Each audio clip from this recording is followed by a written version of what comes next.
Guys, gawa tayo ng sinigang na mamoy. Ayan, prinito ko na tong aking belly, pork belly. Lagyan ko muna siya ng ginger. Kuluan ko siya, totally cook. Totally soft. Tapos, lagyan ko din siya ng tanglad. Ayan. Lagyan ko siya. Pakuluan ko muna siya. Guys, marami akong lulutuin yan. Marami akong ihahanda ngayon. Kasi diba magpipiesta. Kung tripe, lagyan ko siya. Ay, iluluto ko siya ng biryani. At saka lamb. Yung lamb biryani ko, ilalagyan ko siya ng tripe. Tapos, ang aking chicken fillet, yan mamarinate ko yan for chicken katsu. Concentrate muna tayo sa aking sinigang. Meron akong sinigang mix dito. Ganito. Nor, bakin naman. Tapos, ayan ang gagamitin ko. Okay, guys. Guys, I wanna cut my vegetables for my sinigang. Look, this is labanos or white radish. Yan. I have here my aubergine or eggplant, but I don't have long beans because yesterday I cooked my long beans. So, ganito lang to. I don't put a lot of vegetables. And then, I have here okra. Yung okra nila, parang old. I don't like to put the okra because my niece doesn't like okra in a sinigang. So, I just use this. Ayan na. We're going to eat at the poolside. I'm not going to slice those. Mayroon na akong siling pang sigang. And then, mayroon akong kamatis. I'm going to put tomato because we're going to eat straight my belly sinigang. Yeah. Guys, tingnan mo naman yung ano ko. White onions is very big. Okay, yan dyan. So I'm going to put that also. And then, ubusin ko tong aking aubergine kasi wala nga akong ibang gulay. Ito lang. So, going to set this aside first. I'm going to set this aside kasi nilalaga ko pa ang aking meat. While I'm waiting, I'm going to make my appetizer. Kagaya ng ginawa ko kahapon. Balatan ko muna siya. Ay, sorry. Ganun na ako magbalat nito. Guys, this is my mango, look. This is the mango, very big. My niece brought this. Then I'm going to peel this. I'm going to take this off first. The eyes of my pineapple. Ganun to, guys. You just have to follow yung line para matanggal mo maigi yung eyes niya. Guys, andito na yung mga fruits ko. Like this. Tapos, meron na ako ditong kimchi. Meron na ako ditong chili powder. Meron na ako ditong bagoong, may salt, at saka meron akong saffron powder na maasim yan. Yan ang ilalagay ko dito sa guava. Dito naman ang aking bagoong. At dito naman ang aking chi. Come on, guys. Umpisahan na natin to. Guava muna. Nanda ko na ang aking sugar. Subukan ko muna yung guava.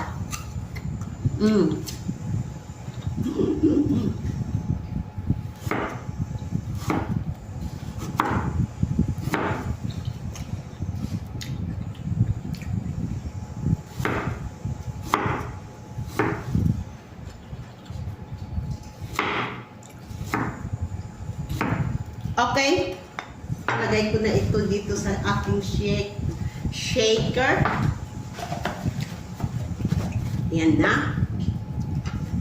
Lagay ko muna yan dyan. Lagyan ko ng konting asin. I'm using the pink Himalayan salt. So, it's better to use the Himalayan salt. Okay, guys?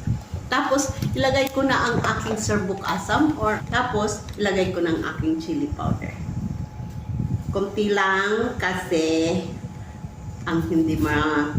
kung hindi nyo gusto ang maanghang, huwag nyo nalagyan ng chili powder. Ayan. Naglalaway na ako. Maasim-asim ito siya. Ayan. Tapos, titikman ko siya.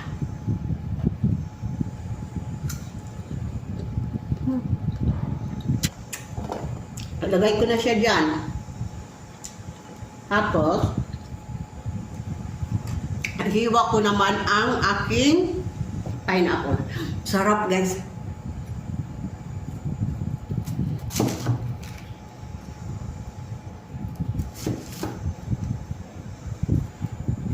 Actually, doon sa Indonesia, hindi ko yan tinatanggal. Kasi naandyan daw ang vitamin niyan. Ang important part. Hindi ko uubusin. Kasi ang anak ko baka hindi makakain ng kimchi. Ang kimchi. Ayan guys, ilagay ko na ang aking pineapple. Taking pineapple is kimchi flavor. Tapos lagyan ko na siya ng kimchi. Muna. Lagyan ko muna siya ng kimchi. Ang sarap ng kimchi. Ang sarap.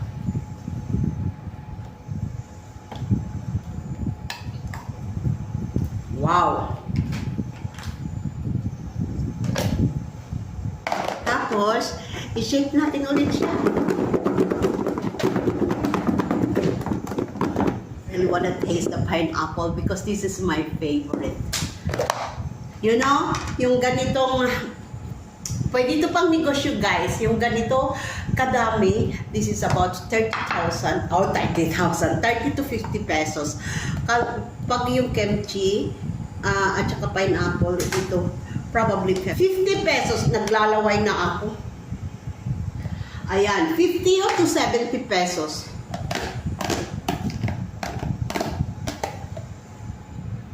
Ayan, alam nyo, hindi ko ito huhugasan kasi yung aking mango, gusto ko meron kaunting lasa ng kimchi at saka bagoong. I want to try kung ano ang experiment ko ng kimchi at saka bagoong.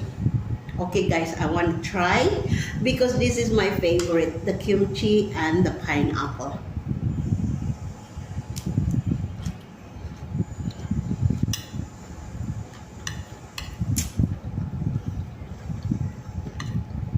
Excelente!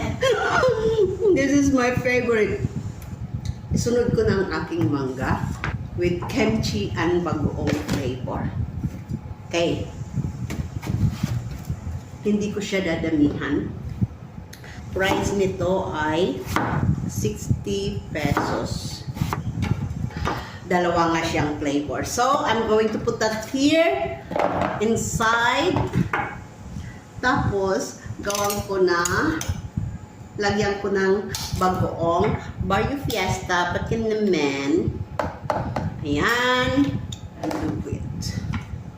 Okay guys, i-shake it.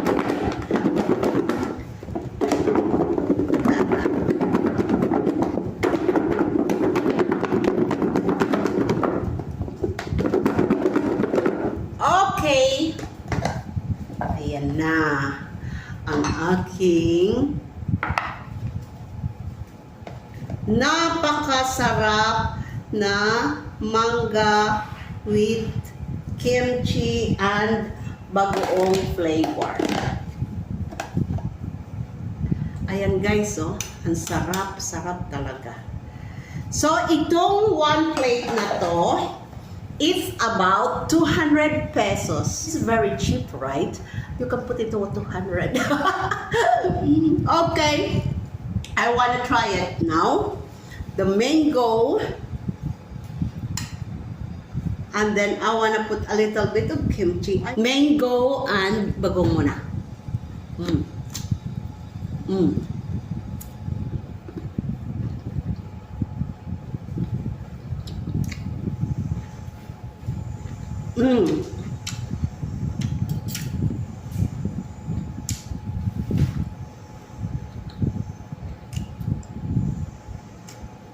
Ang sarap ng experiment, guys. Experiment ako. So, kimchi, mango, ang bagoong.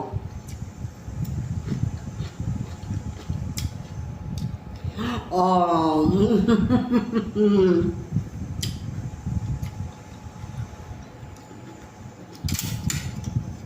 Oh my gosh, it's so yummy. Experiment ako ng tatlo. Okay, I wanna have this pineapple kimchi.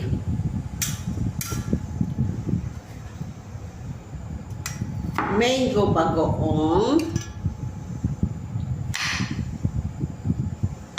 And guava asam. Then I'm going to put kimchi.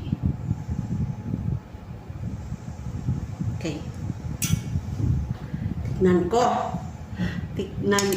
ko kung ano ang lasa niya. I wanna put all and then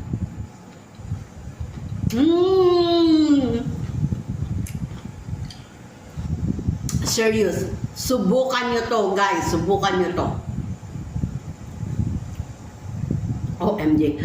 The kimchi and the bagoong, tapos nilagyan mo ng pineapple. Oh, it's really yummy.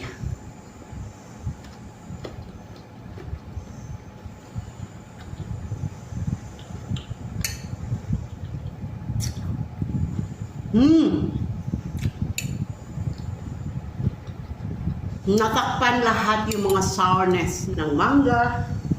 The pineapple is not that sour, but a little bit fresh, I mean. Oh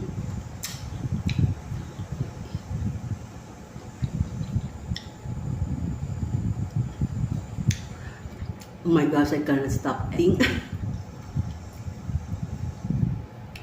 Guys, subukan nyo to. Titingnan ko muna ang aking sinigang para makakain na. This is very yummy for sinigang. Trust me. Ayan na guys, ang aking sinigang. Nilagyan ko na siya ng mga gulay, siling pangsigang, ang aking mustasa, labanos, I don't know, ang aking aubergine, and tomatoes. Nilagyan ko na rin siya ng pangsigang mix, at saka nilagyan ko na rin siya ng patis. At pakakuluin na lang natin at luto na guys. Thank you for watching. That's all for my video today. Thank you for watching. Bye!